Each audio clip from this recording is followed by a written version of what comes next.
प्रणाम सब गोटे के। आइ हम एकटा बटगबनी सुनाबै छी जेकर रचना हम अपने केने छी। अगर अहाँ सबके नीक लागत तो लाइक कमेंट जरूर करी। बहुत बहुत धन्यवाद सब गोटे के। आज पिया मोरा आओ तरे ही कुंज भवन में।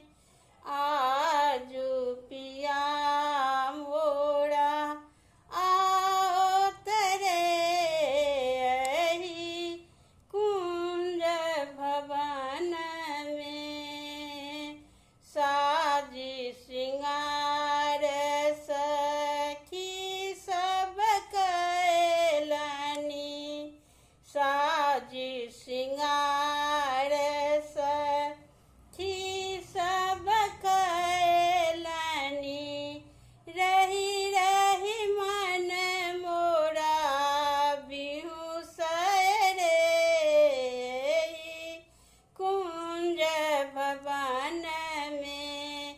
रही रही मन मोरा बिहुसै रे सखी कुंज भवन में।